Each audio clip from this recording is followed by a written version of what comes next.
भक्त आइए जानते हैं सावन पुत्रदा एकादशी व्रत कथा। हिंदू धर्म में एकादशी व्रत भगवान विष्णु को समर्पित है। एकादशी का व्रत करने से मनुष्यों को शुभ फलों की प्राप्ति होती है। सावन पुत्रदा एकादशी व्रत 5 अगस्त 2025 को है। एकादशियों के महात्म्य का आनंद लेते हुए धनुर्धर अर्जुन ने कहा, हे प्रभु, हे कल्याणकारी और महापुण्यदायी, कथाएं सुनकर मेरे आनंद की सीमा नहीं है और मेरी जिज्ञासा बढ़ती जा रही है।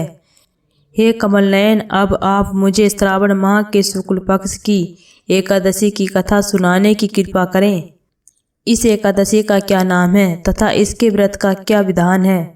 इसमें किस देवता का पूजन किया जाता है और इसका व्रत करने से किस फल की प्राप्ति होती है? श्री कृष्ण ने कहा, हे धनुधर, श्रावण माह के शुक्ल पक्ष की एकादशी की कथा के श्रावण मात्र से ही अनंत यज्ञ का फल प्राप्त होता है। हे पार्थ, द्वापर युग के आरंभ में ही महिषीमती नाम की एक नगरी थी। उस नगरी में महाजीत नाम का एक राजा राज्य करता था। वह पुत्रहीन था, इसलिए वह सदा दुखी रहता था। उसे वह राज्य, सुख और वैभव सभी कुछ बड़ा ही कष्टदायक प्रतीत होता था, क्योंकि पुत्र बिना मनुष्य को इहलोक और परलोक दोनों में सुख नहीं मिलता। राजा ने पुत्र प्राप्ति के लिए बहुत उपाय किए, किंतु उसका हर उपाय निष्फल रहा। जैसे जैसे राजा महाजीत वृद्धावस्था की ओर बढ़ता जा रहा था, वैसे वैसे ही उसकी चिंता बढ़ती जा रही थी। एक दिन राजा ने अपनी सभा को संबोधित करते हुए कहा, न तो मैंने अपने जीवन में कोई पाप किया और न ही अन्याय पूर्वक प्रजा से धन एकत्रित किया, न ही कभी प्रजा को कष्ट दिया और न कभी देवताओं और ब्राह्मणों का निरादर किया। मैंने प्रजा का सदैव अपने पुत्र की तरह पालन किया है। कभी किसी से ईर्ष्या भाव नहीं किया, सभी को एक समान समझा है। मेरे राज्य में कानून भी ऐसे नहीं जो प्रजा में अनावश्यक डर उत्पन्न करें। इस प्रकार धर्मयुक्त राज्य करने पर भी मैं इस समय अत्यंत कष्ट पा रहा हूँ। इसका क्या कारण है? मेरी समझ में कुछ नहीं आ रहा है। आप इस पर विचार करें कि इसका क्या कारण है और क्या इस जीवन में मैं इस कष्ट से मुक्त हो पाऊंगा।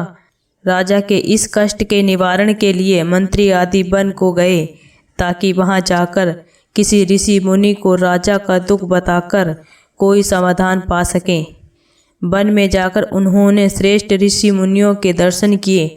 उस वन में वयोवृद्ध और धर्म के ज्ञाता महर्षि लोमंस भी रहते थे।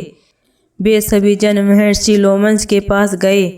उन सबने महर्षि लोमंस को दंडवत प्रणाम किया और उसके सम्मुख बैठ गए। महर्षि के दर्शन से सभी को बड़ी प्रशंसा हुई और सब ने महर्षि लोमंस से प्रार्थना की, हे देव, हमारे अहोभाग्य हैं कि हमें आपके दर्शनों का सौभाग्य प्राप्त हुआ। मंत्री की बात सुनकर लोमंस ऋषि ने कहा, हे मंत्रीवर, आप लोगों की विनम्रता से मैं अत्यंत प्रसन्न हूँ। आप मुझसे अपने आने का प्रयोजन कहें, मैं आपके कार्य को अपने सामर्थ्य के अनुसार अवश्य ही करूँगा, क्योंकि हमारा शरीर ही परोपकार के लिए बना है।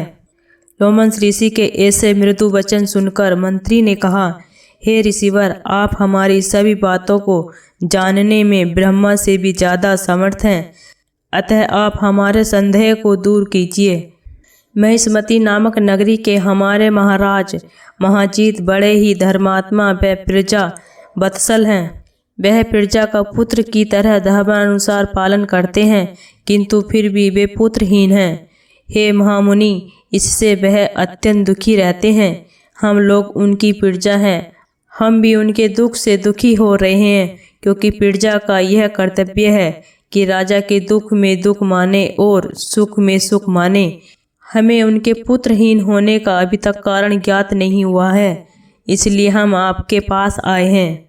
अब आपके दर्शन करके हमको पूर्ण विश्वास है कि हमारा दुख अवश्य ही दूर हो जाएगा, क्योंकि महान पुरुषों के दर्शन मात्र से ही प्रत्येक कार्य की सिद्धि हो जाती है। अतः आप हमें बताने की कृपा करें कि किस विधान से हमारे महाराजा पुत्रवान हो सकते हैं। हे ऋषिवर, यह आप हम पर व हमारे राज्य की प्रजा पर बड़ा ही उपकार होगा। ऐसी करुणा प्रार्थना सुनकर लोम ऋषि ने नेत्र बंद करके राजा के पूर्व जन्मों का विचार करने लगे। कुछ पलों बाद उन्होंने विचार करके कहा, हे भद्रजनों, यह राजा पिछले जन्म में अत्यंत उद्दंड था तथा बुरे कर्म किया करता था। उस जन्म में यह एक गांव से दूसरे गांव में घूमा करता था। एक बार ज्येष्ठ माह के शुक्ल पक्ष की एकादशी के दिन की बात है। यह 2 दिन से भूखा था। दोपहर के समय एक जलाशय पर जल पीने गया। उस स्थान पर उस समय एक गाय जल पी रही थी। राजा ने उसको प्यासी ही भगा दिया और स्वयं जल पीने लगा। हे श्रेष्ठ पुरुषों, इसलिए राजा को यह कष्ट भोगने पड़ रहे हैं। एकादशी के दिन भूखा रहने का फल यह हुआ कि इस जन्म में यह राजा और प्यासी गाय को जलाशय से भगाने के कारण पुत्रहीन है। यह जान सभी सभासद प्रार्थना करने लगे, हे ऋषि श्रेष्ठ, शास्त्रों में ऐसा लिखा है कि पुण्य से पाप नष्ट हो जाते हैं।